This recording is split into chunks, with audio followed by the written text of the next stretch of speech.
Bueno, y con Ignacio Liendo vamos a analizar lo que está ocurriendo en este nuevo capítulo de tensión en Venezuela. ¿Cómo estás, Ignacio?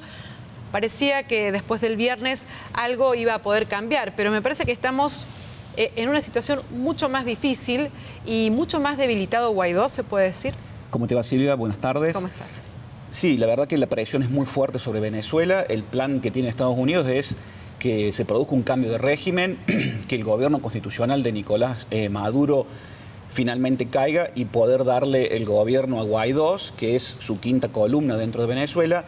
Eso tenía un clímax el viernes con este recital que se produjo en Cúcuta y el despliegue de ayuda humanitaria para producir con eso un casus belli. Bueno, eso no pudo ocurrir. No pudo ocurrir. Y nunca se podía imaginar que llegara a tal situación de ver esa imagen, ¿no?, de los camiones quemados, incinerados, donde esa ayuda no podía llegar definitivamente, donde había medicamentos, donde había alimentos, eso no pudo llegar. No pudo llegar, más allá de todo lo que está sufriendo la población en el marco del conflicto y por lo que significa la crisis económica y social que hay en Venezuela. Desde el punto de vista político, de la política internacional, dejar ingresar esa ayuda humanitaria hubiera significado la posibilidad de un casus belli y avanzar más hacia la posibilidad de la injerencia norteamericana. Ahí el gobierno de Maduro y sus Fuerzas Armadas se han mostrado cohesionados para impedir esa situación y por ello ha quedado debilitada la posición de Guaidó. No obstante, la presión de Estados Unidos, fundamentalmente de los sectores más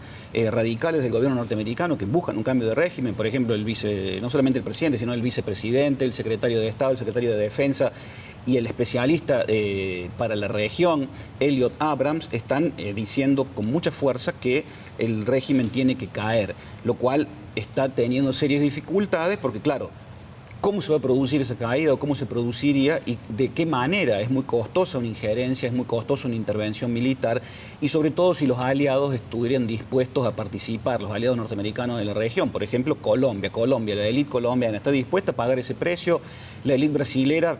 Bolsonaro había avanzado en ese sentido, pero tuvo que retrotraerse porque los militares que conforman su gobierno en gran medida ven que podría pasar en Brasil lo mismo que está pasando, que podría pasarles a ellos lo mismo que está pasando en Venezuela, ¿no? Entonces es una situación muy, muy compleja, lo que sin duda veremos. ¿Vos querés decir que muchos dieron marcha atrás? Hubo marcha atrás. Y hay que volver a reflexionar sobre cuál sería la salida para Venezuela, ¿no? Pero por eso muchos decían, ¿por qué baila Maduro?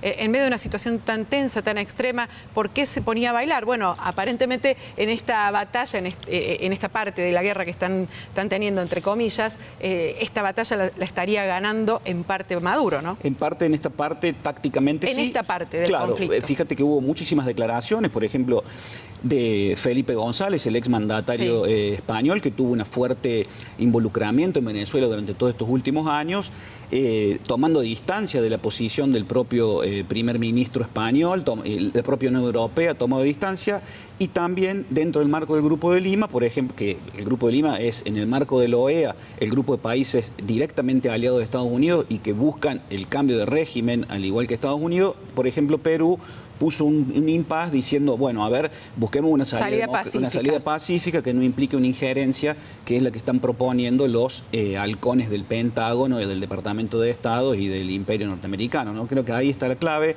en el medio del sufrimiento del pueblo venezolano, y estamos asistiendo a, por supuesto, una guerra de cuarta generación, quinta generación, donde la comunicación, las informaciones, las noticias y las noticias falsas, así como la utilización de elementos blandos del poder, como puede ser el recital del otro día, donde se encolumnan una serie de actores, son utilizados como expediente para promover modificaciones políticas, en este caso el fin de un gobierno que fue legítimamente constituido luego de varios procesos eleccionarios en los últimos 20 años, ¿no? Con lo cual estamos asistiendo en América Latina a otros episodios, a otros eventos de la política internacional que tuvieron lugar en otros sitios, como por ejemplo inicialmente en Irak, en Libia, en Siria, en Afganistán, etcétera, viendo cómo Estados Unidos opera en función de sus intereses globales y en función de otras cuestiones que están más allá de lo que se declama. Aquí no, en el fondo no es una cuestión de democracia, derechos humanos, sino de política dura, petróleo, recursos, e imponer en la región un orden funcional de sus intereses. Ese es el fondo. El espectador que no vive en Venezuela, que lo ve de lejos, ¿qué puede pensar para los próximos? ¿Qué puede conocer? ¿Qué va a pasar en los próximos días? Bueno, sin duda crecerá, o sea, la tensión como mínimo será muy fuerte, irá increciendo. el presidente está muy fuerte, el presidente Maduro está muy fuerte, el ejército está cohesionado y un sector importante de la población apoya fuertemente al gobierno. Otro sector no, que está de alguna manera liderado por Guaidó y por otros sectores de la oposición con ayuda externa. Entonces, ahí hay una grieta muy profunda. Probablemente haya enfrentamientos internos, fuerte conflictividad social y mayor presión extranjera hasta llegar al punto de la posibilidad real de una injerencia militar que, como decíamos recién, es muy costosa. La vía de descompresión del conflicto sería un acuerdo entre los distintos actores regionales para llegar a elecciones, o sea, adelantar las elecciones y ver realmente, bueno, que compita de un modo democrático, conservador. Y Maduro juega a las escondidas con eso, exacto, ¿no? Un día sí, un día no. Exacto. Un día sí, un día no.